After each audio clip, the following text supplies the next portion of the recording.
Welcome my dear students. Today we discuss a very important topic of mathematics, class 6, data handling and presentation. আজকে আমাদের দ্বিতীয় class. আজকের ক্লাসে আমরা বিস্তারিত জানব pie chart, bar graph, histogram এগুলা সম্পর্কে। আমরা ডেফিনেশন যাওয়ার একটা ছবি দেখে নিচ্ছি। দেখো যে ছবিটা আমরা দেখতে পাচ্ছি সেটাই হলো বার গ্রাফ। এবার তার সংজ্ঞাতে চলে আসি ডেফিনেশনে। Bar graph, also known as a bar chart, is a visible representation of data using vertical or horizontal rectangular bars. The length or height of each bar is proportional to the value it represents, making it easy to compare different categories or group. দেখো এইবার বার গ্রাফটা হলো এটি pillar থাকে। আগের যে আমরা পিক্টোগ্রাফ দেখেছিলাম সেখানে কোনো একটা ছবি থাকে, নির্দিষ্ট ছবির মাধ্যমে প্রকাশ করা হয়। আর বার গ্রাফের মাধ্যমে দুটি অক্ষ টানা হয়। দেখো নিচে থেকে উপর পর্যন্ত পিলার অঙ্কন করা হয়েছে। দেখো কতগুলো পিলার রয়েছে। এই পিলারের মাধ্যমে আমরা দেখে নিতে পারি বা বুঝতে পারি। এখানে যে বার গ্রাফটা অঙ্কন করা হয়েছে তা হলো নাম্বার অফ স্টুডেন্ট লেখা আছে একদিকে, দেখো উপরে বা দিকে লেফট সাইডে, আর নিচে রয়েছে cricket, football, basketball, tennis ball এরকম। তার মানে হলো ছাত্র সংখ্যা আর গেমস, খেলাধুলা। এটা নির্দিষ্ট ক্লাসের স্টুডেন্টকে জিজ্ঞাসা করলাম কার কোন খেলাটা পছন্দ হয় বা ফেভারিট গেম কি, তারপরে ওই তথ্য নিয়ে আমরা এই চিত্রাঙ্কন করলাম, সেটা হলো বার গ্রাফ। কীভাবে চিত্রাঙ্কন করতে হয় তা আমরা পরবর্তী ক্লাসের মাধ্যমে জানবো। এখানে দেখে নিচ্ছি বার গ্রাফ ব্যাপারটা কি। দেখো এই যে তথ্য কালেকশন করেছি, প্রথম যে পিলারটা রয়েছে বারটা রয়েছে তা হলো ক্রিকেট, তারপরে হলো ফুটবল, লাস্টে রয়েছে টেনিস। এর মাধ্যমে এই গ্রাফ থেকে আমি কী কী তথ্য জানতে পারি? প্রথমত জানতে পারি কোন খেলাটি সবচেয়ে বেশি জনপ্রিয়। আমার ওই নির্দিষ্ট ক্লাসের মধ্যে শ্রেণীকক্ষে অধিকাংশ ছাত্রছাত্রীর প্রিয় খেলা কোনটি, এই ছবির মাধ্যমে আমরা জানতে পারি তা হলো ফুটবল। তাও জানতে পারি যে ওই নির্দিষ্ট শ্রেণীকক্ষের সবচেয়ে কম পছন্দ করে কোন খেলাটি, তা হলো এই তথ্য অনুযায়ী টেনিস। আমরা আরেকটি চিত্র দেখব। পিক্টোগ্রাফের মাধ্যমে যে আমরা বিভিন্ন চিত্রের মাধ্যমে তথ্যকে আমরা প্রকাশ করছি। আরেকটি দেখে নিচ্ছি। এবার হলো পাই চার্ট। পাই চার্ট জিনিসটা কি? A pie chart, also known as a circle graph or pie diagram, is a circular statistical graphic that visually represent data by dividing a circle into slices. Each representation a proportional or represent of the whole. তার মানে হলো আমরা তথ্যটাকে এখানে বৃত্তের আকারে প্রকাশ করব। যেমনটা আমরা যে ছবিটা দেখতে পাচ্ছি তাহলে একটি পাই চার্টের ছবি। এখানে দেখো লেখা রয়েছে প্রথমে সায়েন্স, তারপর রয়েছে ম্যাথামেটিক্স, তারপর রয়েছে ইংলিশ, হিন্দি আর আদার। তার মানে কি, এই যে গুল একটা বৃত্ত ছিল তার এক একটি অংশকে এক একটি সাবজেক্টকে প্রকাশ করা হয়েছে। পূর্ববর্তী যে আমরা দেখেছিলাম বিভিন্ন সাবজেক্টের ফেভারিট সাবজেক্ট কার বা কাদের রয়েছে, কত সংখ্যক স্টুডেন্ট রয়েছে, এরকম তথ্যকে আমরা গোল বৃত্তের মাধ্যমে প্রকাশ করতে পারি। এরকম একটা তথ্যকে তখন ওই চিত্রটাকে বলা হবে পাই চার্ট। এই চিত্রটা দিয়ে আমরা অ্যাট এ গ্ল্যান্স পুরো ছবিটা দেখে কি বুঝতে পারি? দেখো তাহলে যে অংশটার পরিধি বেশি হবে, বেশি এলাকা জুড়ে থাকবে, সেটার ছাত্র সংখ্যা বেশি হবে। যেমনটা এই তথ্য অনুযায়ী, এই ছবি অনুযায়ী আমরা দেখতে পাচ্ছি সায়েন্স সাবজেক্টের জায়গাটা বেশি।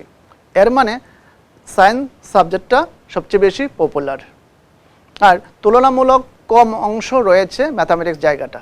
এর মানে ওই অংশের স্টুডেন্ট সংখ্যা কম, তাই বোঝায়। এবার আমরা দেখব যে আরেকটি পদ্ধতি, তা হলো হিস্টোগ্রাম। আমরা এবার হিস্টোগ্রাম জিনিসটা কি এক নজরে জেনে নেব। A histogram is a graphical representation of numerical data that display the frequency distribution of a data set by grouping data point into intervals bin and then showing the frequency of data point within each interval using bar. তার মানে দেখো এই যে bar graph, histogram আমরা দেখেছি, আগে bar graph দেখেছি, এখন দেখতে যাচ্ছি হিস্টোগ্রাম। এটার মধ্যে দেখো আগে যে দেখেছি তা হলো বার গ্রাফ। তার মধ্যে দুটি পিলারের মাঝখানে একটু গ্যাপ ছিল। তার সঙ্গে অনেকটা মিল রয়েছে আমার এবারের হিস্টোগ্রাম। আমরা এখন যে ছবিটা দেখতে পাচ্ছি তা হলো একটি হিস্টোগ্রামের ছবি। একটি তথ্যকে হিস্টোগ্রামের মাধ্যমে প্রকাশ করা হলো। দেখো, হিস্টোগ্রামের বেলায় হলো প্রত্যেকটি পিলারের মাঝখানে কোনো গ্যাপ থাকবে না, যা আমরা বারচিত্রবেলা গ্যাপ দেখেছিলাম দুটি পিলারের মাঝখানে। হিস্টোগ্রামের বেলা গ্যাপ থাকবে না। কেন গ্যাপ থাকবে না? এখানে কিভাবে তৈরি করা হয়েছে দেখো, নিচে লেখা রয়েছে score of final exam maximum marks 100, আর বাঁদিকে উপরে রয়েছে লেখা দেখো নাম্বার অফ স্টুডেন্ট। এখানে মনে করি কোনো একটি পরীক্ষায় ফাইনাল এক্সামে 100-এ হয়েছে এক্সামটা, সেই পরীক্ষাতে আমার ওই ক্লাসে যে স্টুডেন্ট রয়েছে, মনে করো 40 স্টুডেন্ট রয়েছে, কে কতর মধ্যে নাম্বার পেয়েছে তাকে আমরা ডিভাইড করছি। দেখো, যেমনটা দেখে নিলাম আমরা 0 থেকে 20-র মধ্যে কয়জন মার্কস পেয়েছে আমরা দেখে নিলাম। তারপরে 20 থেকে 40 কতজন মার্কস পেয়েছে দেখব। তারপর 40 থেকে 60 কতজন মার্কস পেয়েছে দেখব। এইভাবে 60 থেকে 80-তে যাব, 80 থেকে 100-এ যাব। যাওয়ার পরে এই মাঝখানে কতজন স্টুডেন্ট রয়েছে আমরা দেখব।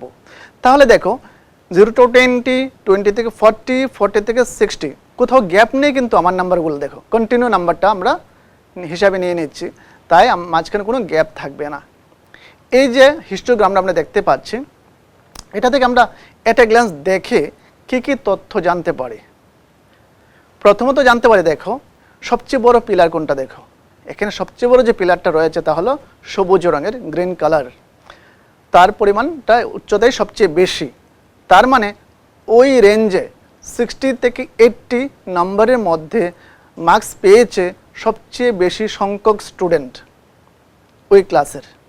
তারপরে দেখো যে রয়েছে উচ্চতা, দ্বিতীয় সর্বোচ্চ যে উচ্চতাটা রয়েছে নেভি ব্লু কালার, যেটা তার রেঞ্জটা হলো 80 থেকে 100, মানে 80 থেকে 100-এর মধ্যে নম্বর পেয়েছে এরকম স্টুডেন্টের সংখ্যা দ্বিতীয় সর্বোচ্চ।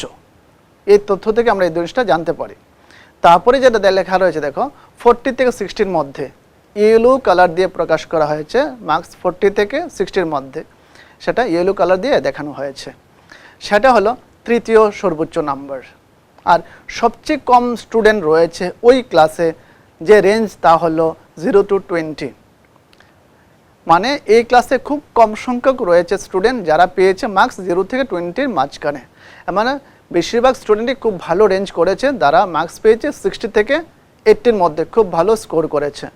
আর বেস্ট স্কোর যেটা আমি বলতে পারি 80 থেকে 100-এর মধ্যে, সেটাও রয়েছে খুবই ভালো সংখ্যক স্টুডেন্ট। আচ্ছা, কতজন স্টুডেন্ট পেয়েছে আমরা কি করে জানবো? তাও বের করা যায়।